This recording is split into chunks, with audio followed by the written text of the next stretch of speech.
Troy, you love your boxing. The man Jordan loves his boxing.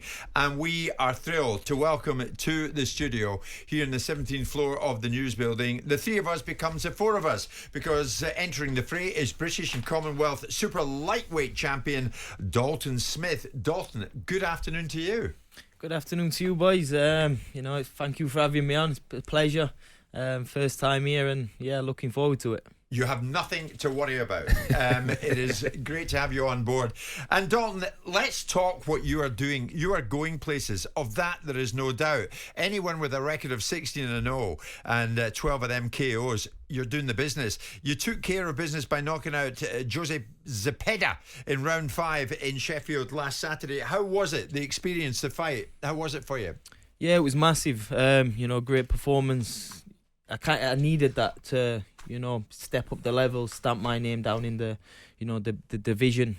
And for me, what's in one of the most competitive divisions. So, big performance in my hometown, great atmosphere and, a great finish to top it off. I mean, I'm sitting looking at him, Troy. He was fighting 4 days ago, not a mark on you. Nah, so, he's ready to go, isn't he? Yeah, he makes a change. I usually come out with a few cuts and stuff, so he's probably the most dangerous man I've been in with, and the less damage I've took. So I'm happy with that. I shouldn't say to you, mention this, Dalton, but I'm going to. I mentioned to Simon, Dalton Smith joining us. You said, great, looking forward to that. I mean, you are upbeat about what this man may end up achieving. He's doing all right so far, Simon. Yeah, I'm upbeat about this division. I'm upbeat about the various, British participation in it and the opportunities that are there. Obviously I'm very close with Ben Shalom at times, and I've watched Adam Azim, and Adam Azim is at times. Adam Azim, and watch his progress. And the noise has been a little bit about Adam and not about Dalton, whereas Dalton's performances have been probably more significant, and ultimately with the results that he's got against a world recognised fighter in Jose Zepeda, it becomes a different sort of noise. Everybody knows that follows boxing with any degree of understanding, knows that Dalton Smith is a serious contender for opportunities in the future. And a lot of noise has been made about Adam, and rightly so. And it's good noise, because you want British fighters to be built up. But we're now at a stage where potentially these two boys are on a collision course. And it's an interesting one, because if I'm Adam Azim's manager, I'm not sure that I would want to take this fight just yet. Really? Would you be ready for him now, Dalton? He's ready for him, yeah. Of course, 100%. I'm ready, and I think I proved that on Saturday night. Okay. Eddie Hearn's been interesting on this. He echoes that. Maybe it's Azim and Ben Shalom who'd be worried. This was Hearn.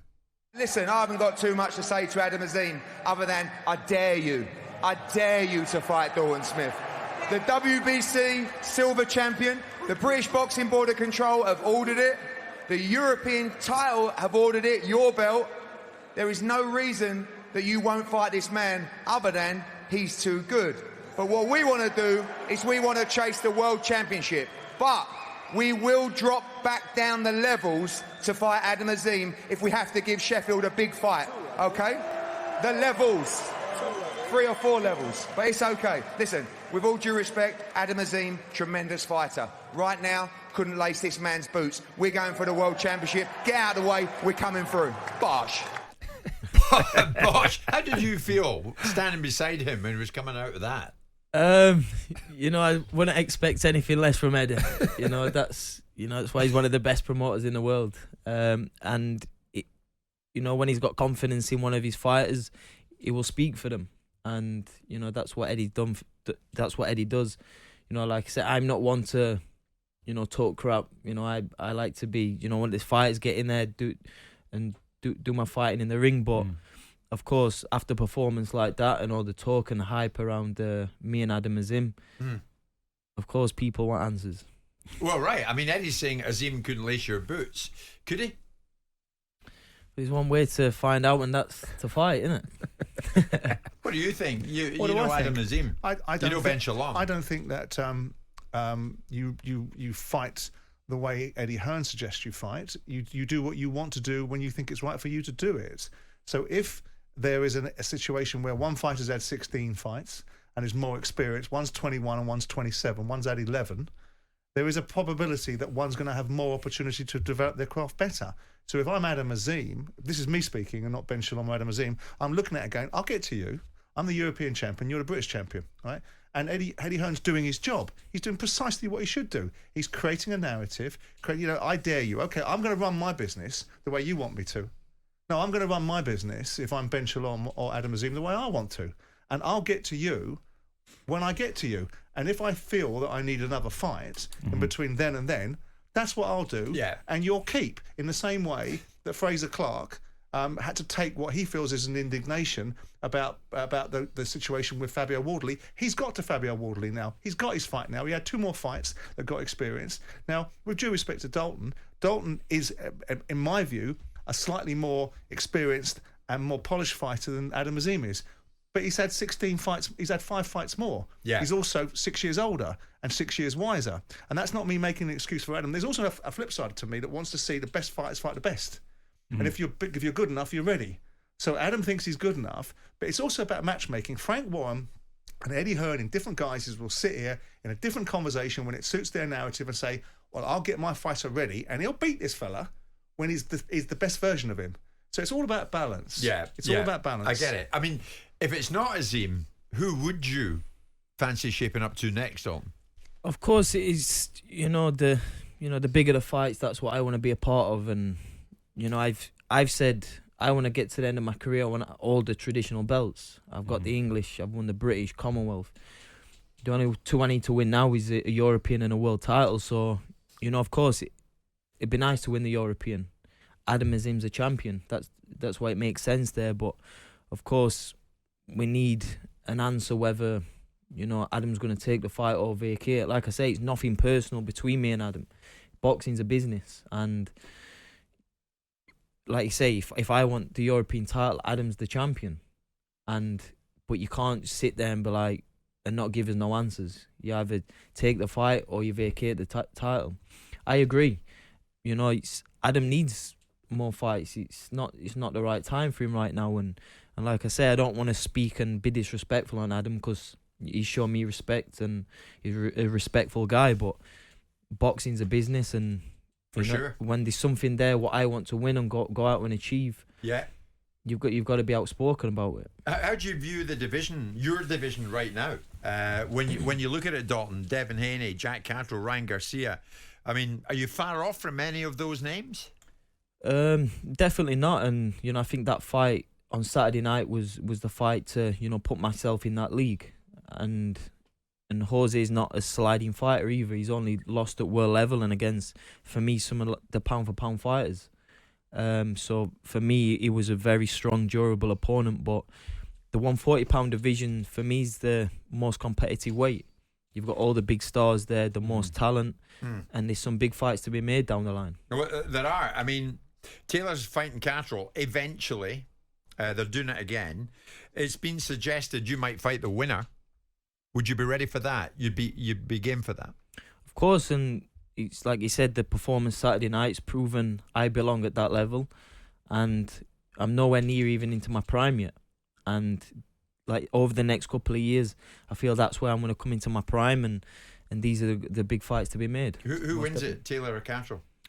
For me, the first fight, Catterall should have been the winner, and it was the same and the same opinion for a lot of people. But it's just good, and for me as a fan as well, I'm glad it's on to see it again. And I do think Catterall will win the fight again. I think it will be a closer fight. I think it will be a different Josh Taylor turning up, but I do favour Catterall in that fight. Do you, Simon? Where are you now? I can't remember how you're feeling about this the second time. My view was that the Josh Taylor performance in the first, everyone talks about the weight, and the difficulty for Josh is the weight. And Josh is adamant he can make the weight. If he can make the weight comfortably, then Josh Taylor, a year, 18 months ago, was being considered a pound-for-pound great or potential. So that doesn't go away. If the weight issue is a real issue, then Jack Catterall will win it. If it isn't, then I think that ultimately Josh Taylor knows what Jack Catterall brings. I think Jack's in a different mindset than he was in the first fight. But I think it's a fascinating fight. I think it's a brilliant fight. And where is Dalton at this moment in all of this for you? He's got the reasons why I'm slightly reticent on behalf of Adam Azim, without any allegiances here, is that the momentum is here. His momentum is good. It's moment time Adam's winning fights, but not the way he was winning them when he's starting to step up through the classes. And you're seeing him not quite achieve the levels. The people that will make the decision won't be Ben Shalom. It'll be the McGuigans. They'll decide whether they think Adam Azim is ready to fight Dalton Smith. And if they think he is, they'll fight. And if not, they'll fight a bit further down the line. Yeah. And if he has to vacate his EBU belt to do that, then that's what he'll do. But he's got all the momentum with him. He's got all the opportunity. It's a great division. Yeah. And I wouldn't be surprised if Dalton goes and wins a world Here's title. Sugar Troy Deeney. What are you throwing in? Is there ever a point, right, just as a random question, I was just thinking it, is there ever a point when you get too focused on one way? So everyone's talking about Adam and you go like, this is how I want to do it because I want to win the European, that you waste too much time on that. Is there ever a time when you just go, right, that's just not meant to be, I'm going this way? Is that how it works in boxing?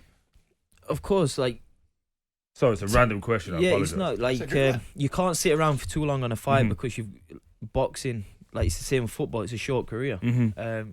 Time's not on the side. You've got to make things happen, but you've got to look for the biggest opportunities and the biggest fights. What people want. Yeah. And for me right now, the most talked about fight is Adam Azim.